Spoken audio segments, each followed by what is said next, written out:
Hello, everyone. Welcome to Unofficial. Today is episode 5, and we are going to talk about very interesting book that is already live, I guess, when you're watching or listening to our podcast. And we have author of the book, Mike, together with us, with me and Peter. Mike, can you introduce yourself and tell us a bit about your book? Sure, happy to. Thanks for having me on. I think it's really exciting to be here, and it's really cool to finally have this out in the world. My name is Mike King. I'm Global Director of B2C Commerce at Slalom. I've been working on Commerce Cloud for about 10 years, since the Demandware days. Always been really interested in the commerce space. I think the clients are really interesting. I think the pace of the work and the pace of change is really fascinating. For the last 2.5 years or so, since January of 2019, I've been really moving into the cross cloud architecture space and focusing on solution architecture in B2C commerce and trying to understand like how does commerce work well with Service Cloud and with Marketing Cloud and now with like Experience Cloud and CDP and loyalty, and what is the role of MuleSoft when you're integrating solutions in Salesforce, and just trying to take that more holistic view, because Salesforce has done a great job of like gobbling up all of these great companies and capabilities and presenting them as a suite. But there's work required to get the real value out of that investment. And so I think it's interesting to figure that stuff out. And that's really what inspired the book. Salesforce Architect Success Program has done a great job of putting together some viewpoints and some solution kits and some training materials, and kind of wanted to just take that the next step forward and help people who are trying to move out of either if they're from a marketing cloud background or a service cloud background or a commerce cloud background, and they're looking to figure out how to like break out of that box a little bit and learn more about what else is going on in the bigger picture. That's really the goal of the book. Okay, so what exact products of Salesforce the book touches? Will it be just commerce, service, and marketing, or it will be also like kind how I can use MuleSoft in the ecosystem, or Heroku, or other stuff? Yeah, it's all of that. So the structure of the book is essentially the first third of the book. The first section is focused on products. So there's a section on the core Salesforce platform, because that's so central to everything. There's a section on Service Cloud, a section on Commerce Cloud, a section on Marketing Cloud, and then a section on what I sort of call complementary products, things like order management and things like B2B Lightning and things like MuleSoft that play a role in the solution, and that might complement that core sort of big three solution. So it's definitely most in depth on commerce, marketing, and service. The middle third of the book is about starting to bring all that together. So there's a chapter on customer data modeling and how to architecture customer data across systems, and there's a chapter on integration architecture design, and that chapter focuses on both the point-to-point integration options that are out there, and there's a section on using MuleSoft or an integration middleware solution if you have that in your enterprise, or if that's part of your strategy, how that might play a role in solutions in complement to the point-to-point connectors or other strategies for integration. So it's really focused on those sort of core three, with all of the other things you should at least be aware of that exist in the ecosystem that you might want to bring to the table if there's a need that a client has that you're looking to fill. And we just like last time we had a podcast, we talked with Abraham, and he was one of the authors of the B2C CRM thing. And you mentioned that in the book you also talk about the point-to-point integration. So, for example, if I'm a reader, right, and I'm interested in the book, am I going to see there something about B2C CRM thing as an option for the point-to-point integration, or that will be more generic one? How, for example, I can design myself the connection between different products? No, you're gonna see a B2C CRM sync specifically. I had a lot of great conversations with Abraham in particular during the course of this book, while I was getting it prepared, to get his feedback on things. And while he was working through the development of B2C CRM sync, we did a lot of work on the beta and helped kind of road test it while it was coming together. So it does reflect the sort of the solution integration accelerators that are out there from Salesforce, like B2C CRM Sync and the slightly older commerce and marketing connector that's still there in GitHub. So it talks about those types of things, those like accelerator solutions. It also talks about productized integrations like Marketing Cloud Connect, which are a little bit more robust and they're more configuration driven, and you don't have to pull down a code repo and make some tweaks to it to get it into your environment. But we also want to make sure that integration from any other system that's in your environment, from an ERP or a loyalty system or something that might not be part of the Salesforce, there's also a clear point of view about that. So we also cover all of the what I kind of think of as like the surface area of a product, which is like the outside in view, the APIs, the data model, the things that you need to know to like draw that box in your architecture diagram effectively. That's kind of the focus of the book, the sort of like skin view of the products, so you know how to pull them in. But we do talk about the connectors and their capabilities in some detail because it's a pretty important part of the strategy, and I'd hate for someone to go out there and rebuild something that already exists. All right, Mike, I had a question for you. So for your Salesforce B2C solution architect handbook, would you say there is a prerequisite for kind of coming in for your book that people should already kind of have mentally prepared, like for hopping in, or is this kind of like a more of a start, just getting started guide to get all the way up to the point where you're doing, you're an actual architect? Yeah, I this was an area that I struggled with a lot when I was like writing stuff for the publisher, because that's one of the questions I have to fill out is like, who's the target audience and what do they need to know coming into it? And it's tricky for a book at this level, right? Because I don't expect anyone to know everything about this, or else they wouldn't need the book. But if you don't know anything about it, it's also pretty hard. So I would say um, the sweet spot is that you've done some work in one of those core three products. I would say if you're at a level where you're comfortable with commerce or marketing cloud or really anything on the core Salesforce platform. So Service Cloud is the most obvious thing, but it could also be order management. It could also be B2B or even Sales Cloud. Anything that's on that core CRM solution would also be applicable. And you also need to understand the B2C industry. So like retail, CPG, you kind of, you need to know what an order is. You need to know what a customer is. You need to know a little bit about customer service, like what is a case and why might we create one. So like, I don't teach those concepts. I don't teach the like, what is the industry about? It's really focused on the technology aspect of it. And I think we cover all the sections in the same level of detail. So it's theoretically possible. Like if you're considering Salesforce, you don't know anything about it, but you're a retailer and you're thinking about a Salesforce kind of customer 360 approach, you could read the book. You just have a lot more to learn. You wouldn't have a foothold in any of those technologies, so you'd have to work through and kind of take that top down view, and you might have to kind of go over things a couple times to lock it in. If that makes sense. Yeah, I think that does make sense. Um, for somebody like me who is kind of focused on just right now, just Commerce Cloud, it seems like from what I'm reading about your descriptions here that it would work perfectly fine for me to hop in this book with only having like really done one cloud. I'm not a multi-cloud person. Is that fair to say? Somebody who's not multi-cloud could actually pick this up and Yeah, it is absolutely. Because I am also very much from a commerce background, so I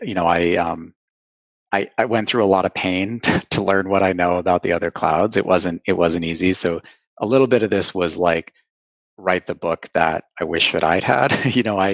I was involved in the initial exam development with a B2C solution architect. I've like known about it for a while, but when the exam came out, it had three prerequisites, none of which I had. There were two core cloud prerequisites and a marketing cloud prerequisite. So I've spent the last year going through and getting my house in order, getting my certs done, so that I'm certified now. But it took me a little bit of time to go through and get platform app builder and get integration architecture designer and get marketing cloud email specialist. So I wanted to essentially write something that another person on that same trajectory could follow and cover the things that took me a little while to get my head around, or that I had to go back to a bunch of times, and make sure that was readily accessible, and you didn't have to be like, what partner learning camp trail did I find that in, or what help doc did I bookmark that has that, which API do I use? So that is very much the intent, and I hope it serves that purpose.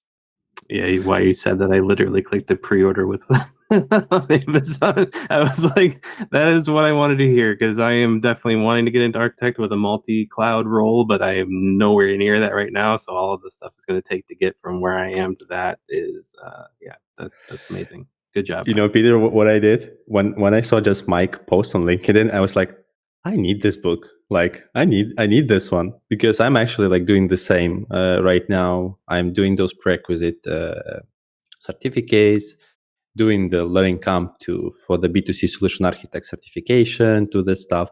And then when I saw the book, I was like, this is what I need. I like,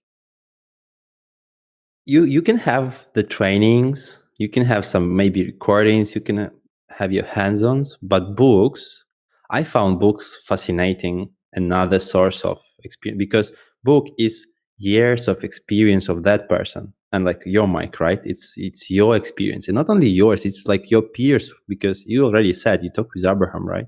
So this is like gathering from another perspective, another experience, so you can help yourself with the knowledge that you would not just get from the resources that exist as of now.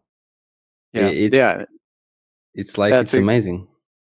Yeah, that's the intent. I'm really glad to hear that that's the reception or the feeling that you had from it, because that is what I was looking for. And the point about peers is an interesting one too, because I really gotta thank my technical reviewer, is a gentleman named Doug Midgley. He works for Accenture, and he's also a B2C certified solution architect. Really, really strong. His background is marketing cloud, so he was the perfect reviewer for me, because first of all, like, he doesn't work for Slalom. He doesn't care whether or not I succeed or not. He's an unbiased reviewer, but he's also really, really strong in areas that are frankly newer to me. So I don't know Marketing Cloud as well as I know Commerce Cloud. I likely never will, because my goal is not to be an in-depth platform technical expert on everything that Salesforce puts out there. That's not feasible. My goal is to know enough about the that surface area that I can pull them together. So having him be able to review it and say, that's not quite right, and make some tweaks there.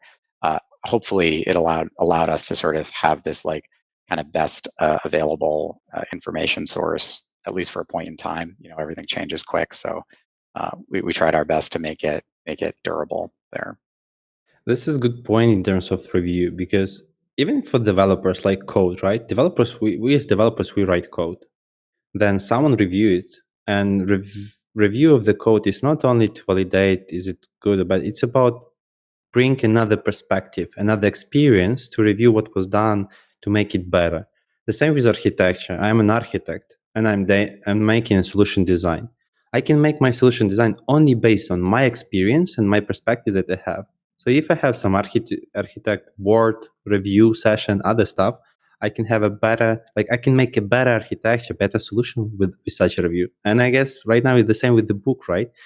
You wrote your experience, and then you got a lot of smart people out of the domain. And I'm actually super excited to hear that, not Slalom employees, like just someone from ecosystem is willing to help and make something like this book that will help everyone.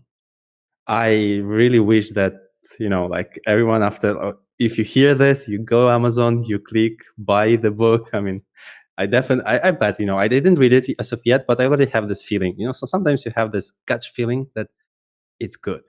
So that's for me. And what I want to say when you said to help others, it's what I did as well in the past. I started the blog. I'm not actually writing it as of today. I honestly switch a bit priorities, but I will do.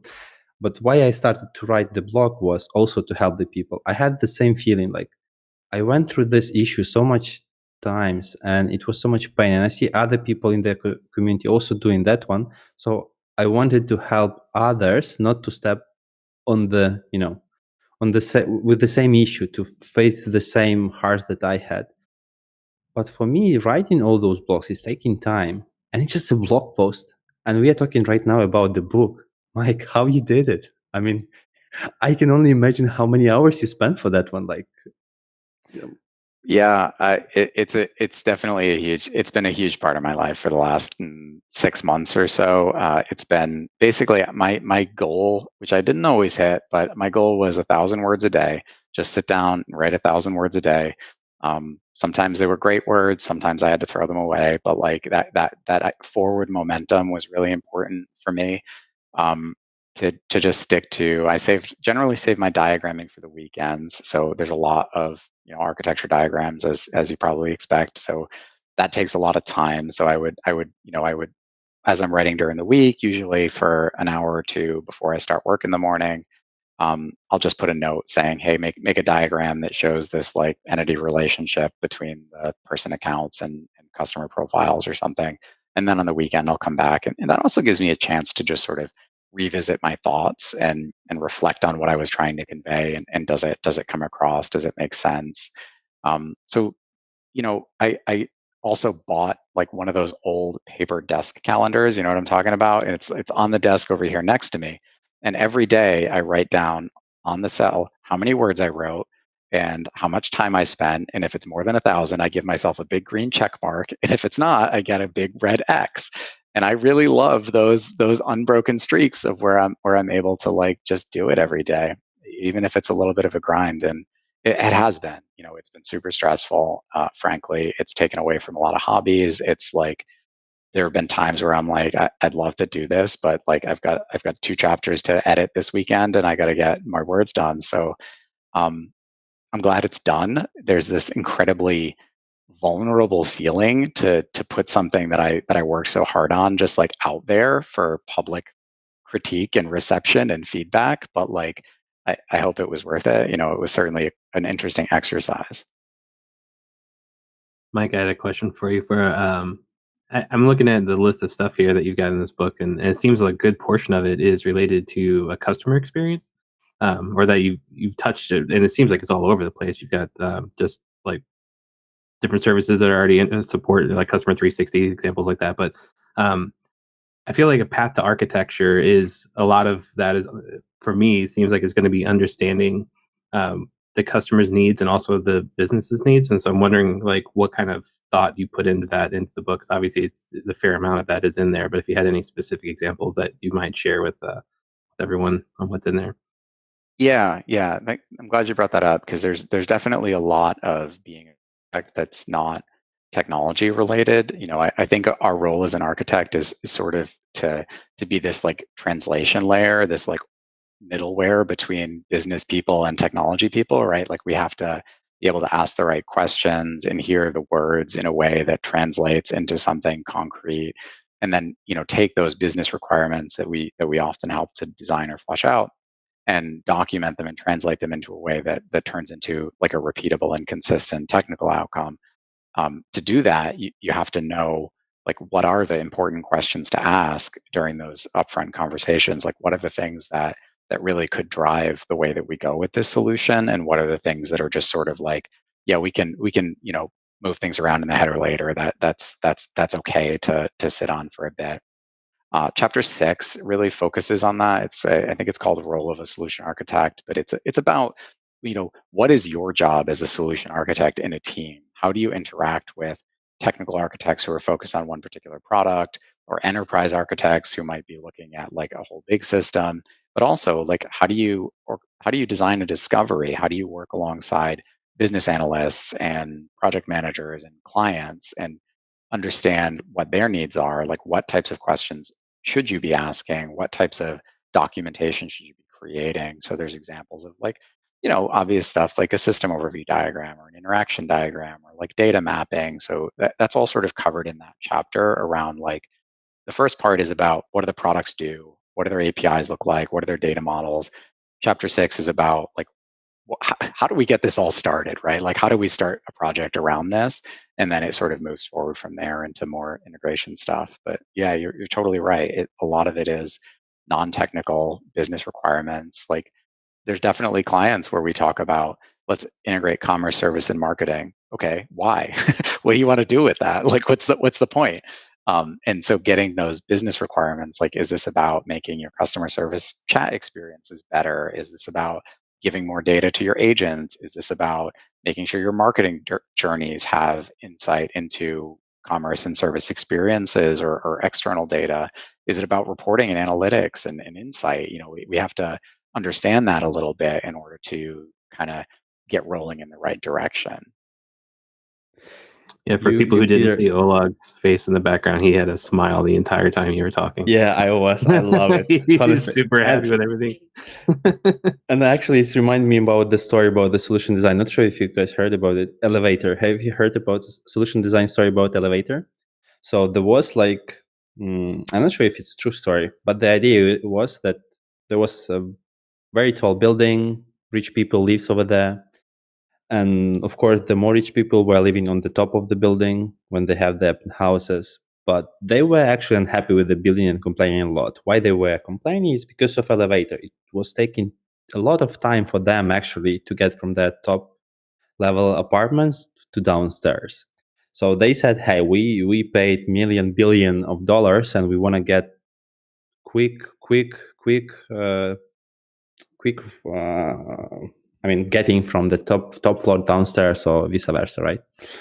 So engineers sitting in the room, they trying to wrap up like how to make the elevator faster. Like we already use the latest engines. Okay, maybe we can speed up something. Maybe we can remove some parts to maybe make it less weight, other stuff. So they started to think a lot. And the old engineer was sitting in the back and he was like listening, like all those guys talking. He's like, just put a mirror. They stop, like look at him like, what are you talking about? We need to make elevators faster. Just put a mirror. And they agree. They complain a lot, but then they said, hey, just put a mirror. If not, you can fire me tomorrow. What they do, they put in a mirror 1 week, asking about then feedback from those rich people. They're happy. It's excited. Super. It's amazing. What the case? They were unhappy. Why? Because they had to spend a lot of time in their elevator. When they only got a mirror, they could spend looking themselves how good they are, if they're looking good or not. So the time was going faster in the elevator because of the mirror. And that goes with the question, right? You need to ask right questions. They didn't understood why their clients were unhappy. They just heard we need to make elevator faster. Because, sometimes you have to ignore what someone tells you to do. You have to ask the question, why, right? Why you came here. So I guess it's the same with your story in terms of we need to understand what questions to ask. Because if someone tells, we need to integrate this one with this one, I need this data there, we sometimes will have to ask why I need this data over there, right? Maybe I don't.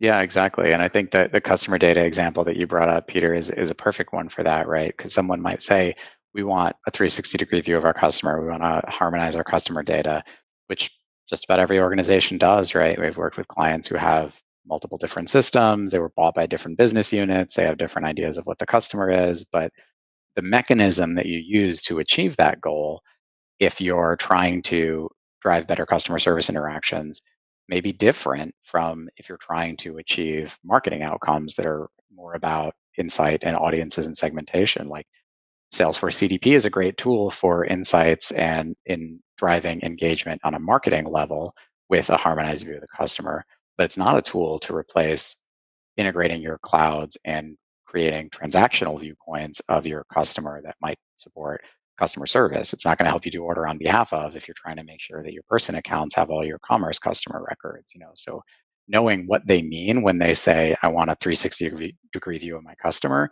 can make the difference between like, you need to go buy a new product, or we need to just put some connectors in place. So it really is a different outcome sometimes. Mike, do you have in my career, I have some funny and tough stories in terms of like those multi-cloud journeys. Do you have such? Like something that hit in your mind right now? I know it's a tough story. It's like, you're in the interview and someone's telling you like, okay, what was your the most difficult situation in your life? And you're like, I don't know, I had to prepare. Anyway, we didn't prepare for this one. So maybe you have such, maybe you not. Yeah, so I do. I'm going to keep it a little vague because it's sort of fresh, and I don't I don't want any customers who might hear this to identify or self-identify. But like what I would say is where this stuff gets messy is not necessarily with the technology, right? You can understand the technology, you can map out the APIs. You can have every request and response with samples and timing and credentials. It's the data. Doing this in a from scratch implementation, like if I'm standing up commerce, service, and marketing from the beginning, and I just put these connectors in place, they will hum. It'll be beautiful. Everything will stay connected. You'll have one version of every customer. It'll come up together. If I go to a client that bought ExactTarget 6 years ago, and then Salesforce bought ExactTarget, and they bought Demandware 5 or 7 years ago, and then Salesforce bought Demandware, and then they added on Service Cloud at some point, and they've got a couple million email subscribers and like 500,000 commerce records, and 75,000 people in their service portal who filed a ticket at some point or another, and now they want to integrate everything. think it through. It's doable. There's work involved, but there's a lot of data movement that needs to happen before you light up those connectors. Before you start just turning things on and plugging them together, you have to harmonize the data ahead of time, or else you're just going to like start syncing stuff, and it's going to start duplicating stuff and causing havoc. So fortunately, this was one where we got ahead of it, but there were hairy moments where we're like, okay, so we got to get all this out of here and over into here, and then like back around again, specifically to support subscriber key migrations in Marketing Cloud, if that's ever a thing that you've run into. A lot of legacy ExactTarget customers use email address as their subscriber key. That's just a common pattern because it's a fairly unique thing. And if all you ever thought about was email, sure. But the Marketing Cloud Connect product that goes from the core Salesforce platform to Marketing Cloud requires that to be a Salesforce identifier, typically contact ID in B2C scenarios. So there's a process by which you have to have Salesforce professional services migrate you from email to contact ID. But in order to do that, you have to have the contact ID for all of your marketing customers before you put that integration in place. And so that requires some work to move the data around. I'd say just like it's super easy for us who like me come up as developers. We did our work, and then we started doing architecture, and we just think about the technology to forget that there's a whole lot of data sitting in those tables that we're now thinking about just kind of plugging into each other, and that all has to be sort of sequenced. I already see my data over there. Like I have my work email, I have my another email, and then I have my email that I usually use for subscriptions. Like I just fill it out for subscriptions, and then automatically it filters out with some spam folder. And I see already myself, and you trying to resolve my data. Like, okay, who is this? Who is those three entities? Is it the same Oleg? Or is it different three Olegs? Like how I do this, right? And then if you have maybe some contact without email, just phone number because I called to the call center, and maybe before this customer didn't connect these dots, and now you have to connect everything.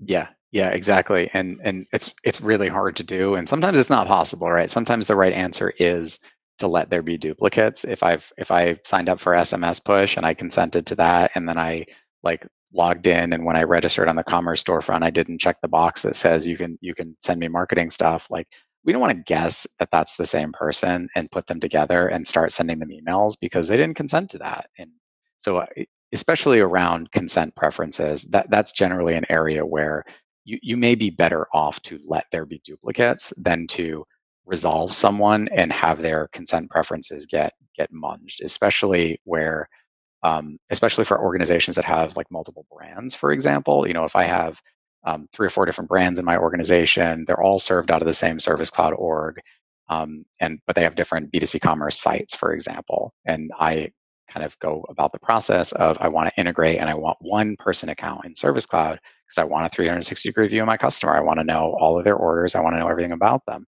And then I track their consent preference. But which consent preference, right? You can either lose a bunch of valid subscribers because they said yes to brand A and no to brand B, C, and D, or you can send emails to somebody who didn't consent to them, and then you can get some pretty hefty fines.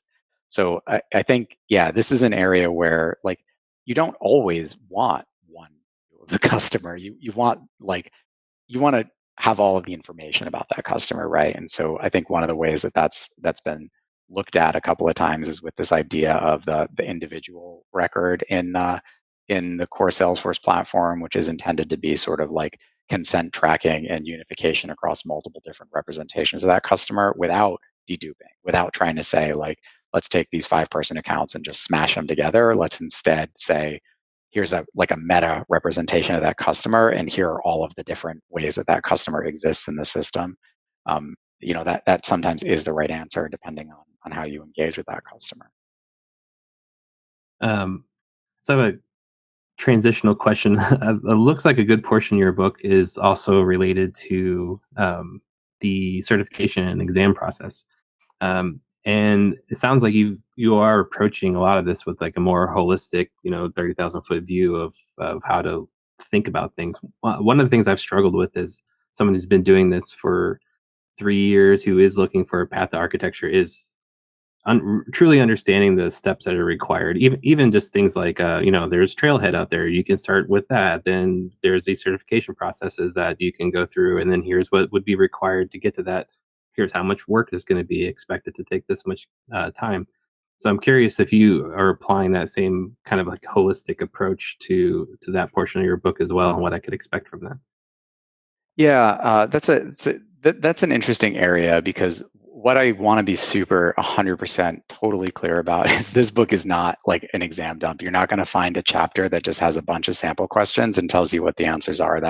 That's not, I think, useful. In fact, I think for a certification at this level that has so many prerequisites, you're not going to get there because you think it's going to be an easy win. It's not an easy win.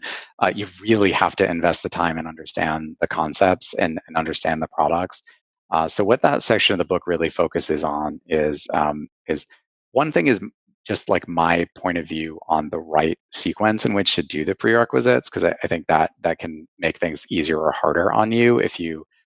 Frankly, I think Marketing Cloud Email Specialist is a really approachable certification, even if you don't have Marketing Cloud experience. I think a lot of the concepts are pretty straightforward. They have to do with compliance. They have to do with best practices, and then there's some Marketing Cloud stuff that I think most people should be able to pick up pretty well. Then I think Platform App Builder is a great kind of broad view. And if you have any core Salesforce certs, if you have admin or dev, I think either of those gets you partway to Platform App Builder. I think the two of them together get you most of the way to Platform App Builder. So that's a good next step. And then Integration Architecture Designer is the hardest, but it's also the one that I think has the most transfer to B2C Solution Architect. So that to me is the right sequence in which to take them. Unless obviously people have different things going on, they might have a voucher that's going to expire. Do what you got to do. So that's one of the things that we cover, and it's also like a little bit of a review of the topics and just like where you might learn more about this. So part of that is cross-referencing with the book, right? Like if you're gonna do your Integration Architecture Designer, there are some sections in the book that are really relevant for that, and so we just sort of reference, like, review these chapters, and then also a bunch of just other resources that are out there, the stuff that's in Partner Learning Camp, the stuff that's in Trailhead, the stuff that's in a bunch of random quip documents that Salesforce has created that cross-reference all sorts of things, from like recordings of office hours to videos to, there's a lot out there. The solution kits are great. So it's intended to support you as you're doing your cert prep for those things. It's not a replacement for like just going through the trail mix on Trailhead and kind of going section by section and doing those modules. So that's important. And then there is a section in the cert prep that's on specifically B2C commerce, because to me that's a bit of a gap. I think it's a little misleading to have two core cloud certificates required and a Marketing Cloud certificate required for an exam that has a pretty big commerce component. So you could get all your prerequisites done, sit to take that exam, and be very surprised at how much you don't know, because you didn't realize, or you didn't have to go through a certification track that was commerce related. So there's a chapter that's on the B2C Technical Architect certification, which is specific to B2C commerce. Even if you don't go for that cert, it covers a lot of sort of supplemental topics that I think will help with the solution architecture piece. And then there's a couple of example like scenarios, but they're like, here's a sample business case, and then here are all the different ways that we might solve for that, and why some are better than others, and trade-offs, to just sort of get you thinking in that way to go through a couple of those exercises that, eventually you'll have to be able to do in your head or with a sheet of paper as you sit for the exam and read a prompt, but it's not in the same format as that. Does that make sense? Yeah, it makes total sense. So you actually included in the book also what Neil Ford calls architecture katas. It's like those sample scenarios and how you can solve them. So those scenarios, are they from the real life, or it's like you try to somehow like just to imagine the situation then solve it? Some of each. A little bit of both, I would say. Throughout the book, we take an example of a fictional organization called Pact Gear. Pact Publishing is the publisher who put the book out, and Pact Gear is like a hypothetical outdoor company that does. They have a couple different brands, they have a couple different geographies, they have a little bit of a footprint in Salesforce already, and so what we do basically from the beginning to the end of the book, it's just what are their needs? We go through the process of solutioning with them. We go through the process of figuring out what products they need to buy, what architecture they want to put in place for integration, and then the scenarios are examples that make sense in that context. Some of them are real things that I've come across where it's general enough that it transfers, and some of them are like one in particular is based around like hike tracking essentially, which if that for an outdoor gear retailer and how that might play into their solution. It's not a scenario that I've actually built in the real world. That one in particular, it's just one that like were I to be confronted with it, here's how I'd go through the process of like figuring out where this data should live and how it should plug into the ecosystem and what we might do with it after that. And so just kind of what I do, what I think an architect in general does, just laid out sort of step by step, including the missteps, like the things that, oh, this sounds like a good idea, but here's why it might get you into trouble. There's a little bit of that in there too. So some of both. Cool. And you also mentioned about commerce piece, commerce certification. It's one of the questions I heard a lot when this new certification just came along, right? People were like, "Wow, but there is no any of commerce prerequisites. We are going to talk about multi-cloud commerce certificate, but there is no commerce prerequisite." So for me, at least, it's nice to hear, and I guess for audience would be as well that if you don't have any commerce knowledge, it would be a good thing to learn about commerce, right? Maybe if it's not even like official prerequisite, a certification, but at least put your mind into commerce information that you also mentioned in the book. This is cool. Nice stuff. Yeah, the commerce piece is definitely present on the exam. I did mine not that long ago, honestly, once I got through all the prerequisites. And if I didn't do it as my background, I would have been in trouble. So I'd say don't neglect that piece. If I were to give one piece of advice, like take some time to learn the commerce stuff as well, because it does play into it. But I did, one of the things that I had heard as the exam was sort of in its early stages, just talking to people at Salesforce, was like, it's not B2C commerce solution architect. Not every one of the scenarios is commerce related. Some of them are just like businesses interacting with their customers through, service or marketing, or like in scenarios that like universities or something that aren't necessarily related to retail. I think in my head, I hear B2C and I think direct to consumer sales, not necessarily I want to have a one-on-one relationship with my customers, which is like a slightly different or nuanced view of B2C.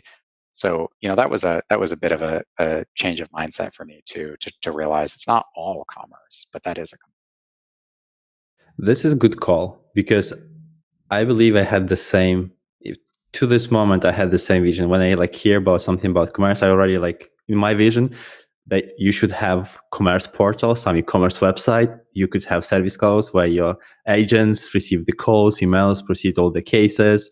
You have marketing department who running campaigns on marketing cloud, and then you can have other pieces in place, right? But for me, it's usually okay, I am a customer, I can go online and I can buy directly from some commerce website. But as you said, you're right? It's not always the case that you will have this. Sometimes you might do just slightly another business model, let's say, right?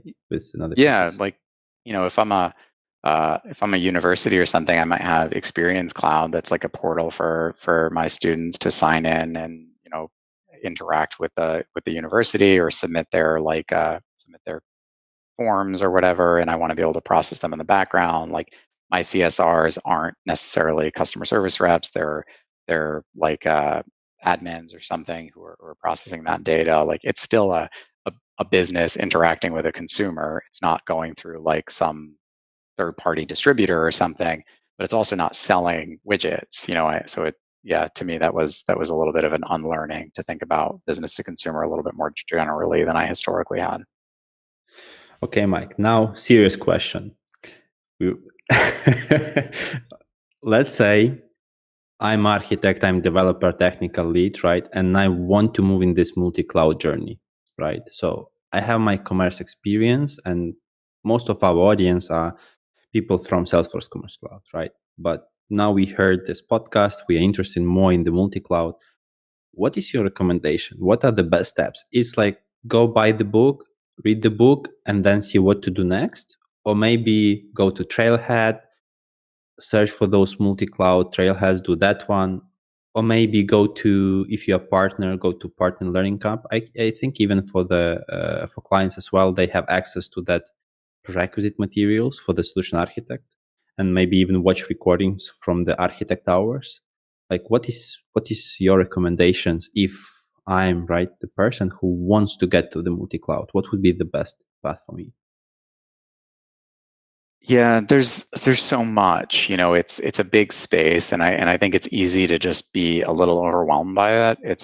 I mean, the Salesforce core platform by itself is some people's entire careers, right? If you look at the path to certified technical architect, you could spend a decade working through prerequisite certifications and preparing for that, and never learn about a product that's not on the core Salesforce platform. It's probably a slight exaggeration, but that's really the heart of it. So finding that right level of detail, I think, is important. The prerequisites matter there. I mean, the book is intended to help roadmap that, like to show you sort of where to go and in what order. And there's a lot of further reading links. There's a lot in there that's just like, okay, go here and learn more about it, right? Because I could write a book about B2C commerce, and I'm sure that there's probably plenty about Service Cloud and Marketing Cloud already. But I would say, if there's one thing, yeah, I would say Trailhead is the best place to start, and just find an easy intro. Like go filter on like developer if you're a developer, and start messing around, because the most wonderful thing about the core Salesforce platform for learning, that it makes it so much easier than commerce and marketing, is that anyone can spin up an org anytime they want to and just go do whatever they want with it. You can create a free developer edition org, you can spin up a learning org from Trailhead with a click of a button and really get your hands on it, and mess around. And if you're like a very like interactive learner, like I think a lot of us are, where you can read about something 15 times and it sort of sticks in your head, but like until you actually do it, you don't really understand it in the same way. I think Trailhead's great for that. I think the projects are super hands-on. You actually have to do stuff, and it'll verify whether or not you've been successful. Like to me, that's where things started to click. But then I would also say, like, as you start to get some traction in that space, look for opportunities in your own organization. If you're in an organization that does multi-cloud work, to just tag along as much as possible. Read the docs, see what TSDs have been built for another piece of the solution. Sit in on a meeting that's not necessarily your core area of expertise. Look at some code that was written for another platform if that's what you're interested in, because the academic stuff is great. Like I hope you like the book. I hope it's useful. It's a roadmap. Trailhead is a great way to like mess around in some very specific scenarios. But like until you have a client, until you have a use case, or if you're a developer in an organization, until you're doing it with a deadline and there's a marketing launch tied to it, like the stakes are different, and the level of weirdness that you encounter is different. So look for opportunities to just sort of like poke your head up out of your like day-to-day busy life and see what else is going on around you. Yeah, I'll confirm that that works pretty well with like there we have one of our developers, or not really developer, but wants to be a developer at Red Band, is a marketing cloud person, and a lot of that overlap there is front end related code. Like they have to write, HTML and some JavaScript and some CSS for their work. And there's a natural overlap for me because I'm curious about what they're doing, and they're like, "Oh, hey, perfect." So yeah, that is definitely something you can kind of spill over. There's a lot of overlap in these things. Mhm. Yeah, we've also found the same thing for us. It's been like we used to have dedicated B2C front end developers and B2B front end developers. Technology is a little bit different, Lightning Web Components versus like Bootstrap and stuff. But we ultimately realized that like you're just building something that runs in a browser. It's not that big a leap and people actually generally like to learn new things and like the opportunity to do something different. So we've at this point most of our front end developers kind of go back and forth between the two, and they it makes it a little bit more flexible and people are a little bit more fulfilled because they have a broader skill set and interesting work. So yeah, definitely I feel like speak up if you're curious about learning something. There's this perception that you can only do like the one thing where you're most efficient, but like that does not a happy career make. Yeah, this is a good call. I remember we talked with Thomas, and he said as well that in his career, how he grew up, where he is right now, is like when he had a chance to pick up a task, he was choosing the task that is not he knows how to do exactly or was the easiest one, but it was the one he actually was not confident. He was like, I don't know how to do that, but I will figure out, right? It's not end of the project. I still have time. So even if I spend a few more hours to figure out, I will learn more. So I guess it's the same concept with this one, right, Mike? I mean, I could not be an expert in multi-cloud, but I can try to put my head into it and learn. Yeah, and from the other side of that, right, as I've like kind of moved into more leadership positions throughout my career, I've learned to just like to trust people. I think if someone tells me that they can handle something and I've seen them do good work before, I'll put them in an engagement where I haven't seen them do this specific thing before, but like I know that they're gonna figure it out and they're go-getters, and I'll give myself some time on the project if I need to swoop in and help with anything. Like we want people to feel supported, like there's a framework that'll catch you if something gets away from you, but also you have an opportunity to grow and to expand and to try something new because that's what you want to do, or that's what makes you kind of more versatile, or like whatever the motivation is. But it's been interesting to see that from the other perspective too, because I think much like Thomas, I've always been sort of like yeah, I can do anything, like that. That's always been my attitude. And, definitely there have been times where I've been like, shit, what did I do? I was like in over my head. But now to put that same trust in other people, I think has been interesting, and to just make sure that that's like, it doesn't mess up a project. Like that's not okay either. But like, we're not just sticking with a few people that I know for 100%. They've already done this. We're only going to hire people who are already experienced in it. It's a difficult balance. Yeah, I mean, before this podcast, we usually do our homework trying to search for the people. And when I was like, I saw your post, I was like, good candidate. And then we spoke internally in the unofficial community. And then like Steve Holsener, who's like, Mike, he's a great guy, like we worked with him for years. And I was like, oh, cool. Okay. So Mike's a good guy. Let's do it with him. I knew already we're going to run this podcast if you will agree, but still it was great when I was speaking with some of the people and was telling that we are going to have this podcast. Everyone was like super, I don't know, your feedback about you was always the great, that it's like, anyway, I don't know why I brought this up, but it's just good to know that people in the ecosystem appreciate the work that you do, and that they're thankful and can share some nice words. Well, that's really awesome to hear. Like, I'm glad you did bring it up, and I think we were talking earlier about like what kind of a small ecosystem it is, and how you cross paths with people. And I've just had the opportunity to work with just amazing people in every organization I've been in, including in the client side. Like, there's just been so many times where we've had that great project where you're all just kind of getting each other, and I still in contact on a daily basis with people from the first client that I worked with, 3 or 4 agencies ago that now some of them are agency side, some of them are different organizations, but people scatter. But you always remember like the experience that you had with someone else, whether it was good or not. And Steve Holsinger and this guy Chris Spellman, who's at Accenture now, they were two of the architects at this company called Precision Design Studios when I started there a very long time ago. And I feel like I learned more about Commerce Cloud by buying them beers after work than I did from any amount of documentation. Just like they're great guys, and we hung out, and they lived in the or were in the area sometimes. And we just would chat. And when Steve was in the office, we would catch up around things and we brainstorm. And that like person connection means so much in this industry, or maybe any industry. Yeah, I'm with you. People connection. I'm not sure about that. Other industries, I guess, the same, but in our industry, it means a lot. Considering that before Salesforce times, Demandware was very closed. I mean, right? If you're outside of the ecosystem, you would not know anything about it. You had to start working for the partner or for the customer to actually start learning anything about it. And even as of today, there are not so much. We just didn't get that over there like Salesforce has, right? As you said, we don't have this ability to just spin up the platform so anyone can just learn it, right? Just try.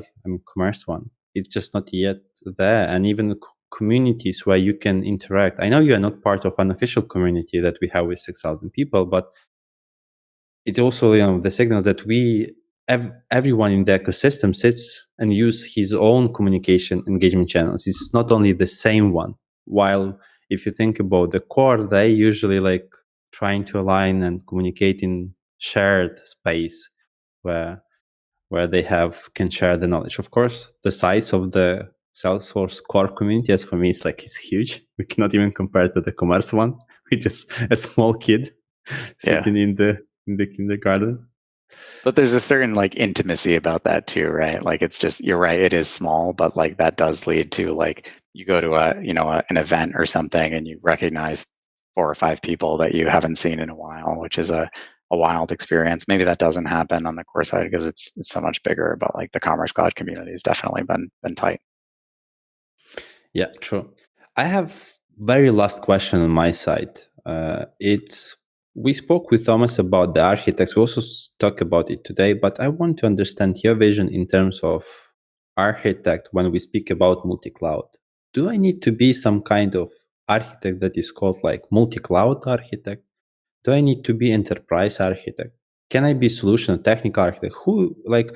What skill set is behind this architect persona that can handle those multi-cloud cases?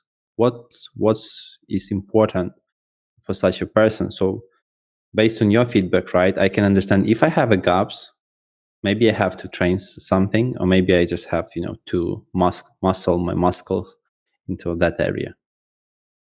Yeah, there's the terminology is tricky because there's a lot of different types of architects. There's like software architects and data architects and enterprise architects and integration architects, and like, yeah, but what do they do, right? Like, which ones do I need on the project, or like, what am I? Like, how do I self-identify as an architect? Because I feel like I do a lot of integration stuff, or I do a lot of data stuff, or like I understand enterprises.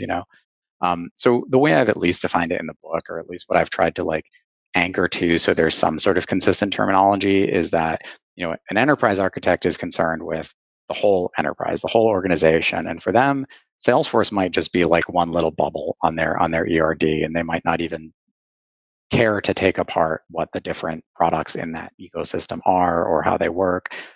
Maybe they do, maybe they have them separated too, but like that's part of a much larger purview, and there might just be an arrow that says customers, right? It doesn't have to be in a lot of detail. You don't really have to know exactly what API you're going to use, or exactly what that customer data looks like when it's stored in that target system, or how it's going to be surfaced to an agent or on a customer's profile or something. A technical architect needs to be able to design the full solution on a particular stack. Like I, as a commerce technical architect, like that's my background. I need to be able to design anything on the commerce platform that can work. That's anything from complicated front end customizations to like business manager modules or integrations or headless or anything in that space. That's too far the other direction. Like for me, the solution architect, or in this sense at least, has to sit somewhere in between. They need to know the capabilities of the Salesforce products, the data models of the Salesforce products, governor limits and restrictions that are in place for those Salesforce products, and the best practices for integrating them. I think those are the things that you need to know. So you need to know a lot more about Salesforce products than an enterprise architect does, in order to pull them together. And for me, it starts and stops with data on either side. So like you need to know how the data is stored in Commerce Cloud, what the options are for integrating with external systems, how you can get into Service Cloud, what are the APIs that come into Service Cloud, and where it gets stored when it goes there. And from there, I think it's okay to say, like, there's going to be an expert on Service Cloud who's going to continue to do more with it. So for me, it really is that person who's like the expert in Salesforce across the board and can say, yeah, you really need to look at order management for that rather than doing this crazy thing in Commerce Cloud to try to like be able to do post-purchase scenarios. So know enough about the products to know when to pull them in and how to use them, but then don't, you're never going to be able to like do everything on every piece of a solution. Thank you for this, Peter. What do you think? Like, was it covering what? If you would be an architect, would it help you? I mean, yeah, that's exactly why I had to click the little pre-order button. I mean, I just needed to know a couple core things that were, especially the stuff about the customer, but me for certification for sure. Like just having someone else who's gone through the same path and then learning their perspective is super important for me. So I'm not just kind of flying blind on what I think I should be doing versus what someone who's already done it has, like from experience, way better for me to learn that. Cool. Mike, usually in the end of our podcast, we have the thing that I'm calling prime time. So now is your prime time, Mike. All right, great. So I can just say whatever I want then. Cool. Exactly. All right. So what I'll say is this: the Salesforce community, like the people in the community, you guys for running this podcast and the Unofficial Slack, and everyone who works at Salesforce is an amazing community. It's just so fun to be a part of this. I have yet to have an interaction where I reached out and said, like, can you help me understand something better, where it didn't go well. I've had that across organizations. I've had that when I contact Salesforce. I've certainly had that within Slalom and within other organizations I've been a part of. We're fortunate to be a part of such a welcoming community that really wants other people to learn and to know more and to like love their work. So don't be afraid to branch out, to ask for help, to like dig into something, to like poke around, ask questions in the chatter communities, like expand your horizons and get into it. And if there's anything that I would recommend that you like learn as you're thinking, oh, what should I learn? Learn core, because that's kind of the center of everything, and specifically learn flow. I think flow is like the engine of core, and increasingly so. I think we've recently heard that like some of the other declarative automation options are going by the wayside. Like that's a great solution as you move forward. So just learn stuff. If you're a curious, eager learner, like I think so many of us are, just learn stuff. Keep going. Don't worry too much about having the perfect structure or the perfect path. It'll all start to click together. Thank you, Mike. All right, Oleg, before you sign off, I was going to let anyone who's listening or watching know that we're going to post a link to Mike's book, the Salesforce B2C Solution Architect's Handbook, in the description. So anyone who wants to look at the book, if anything, just go there to look at him in a picture of him in a bow tie, because it's really sweet. But that will be in the description for anyone who wants to find access to that book quickly. So thanks, Mike. Thank you. Yeah, thank you, Mike. Thank you both. This was a lot of fun. Yeah, so thank you, Peter. Thank you, Mike. We had amazing discussion today. We talked about the Mike's book. We talked about the architect. We talked about 360, about the community, and a lot of other stuff. It's even hard, we spoke about so much today, and it was just amazing discussion. So I want to stop just right here. Thank you, everyone, for spending your time with us, listening, and thank you, Mike, very much, not only for your time today for the podcast, but also deep from the bottom of my heart, thank you for this book. I truly believe that Salesforce as multi-cloud and even also commerce part, we are missing books. So I want also that you become as example that anyone in community can also start writing the book. Write about Commerce Cloud. There is no book about Commerce Cloud. Write about other stuff. Like, just write the books. Books are great stuff. And look, if you worried about having a reader, you at least have one reader as me. I will buy your book. So if you write any book about Salesforce Commerce Cloud, I promise you I will buy that book, no matter if it's like very good or just good. So with that, thank you very much and see you later. Bye-bye.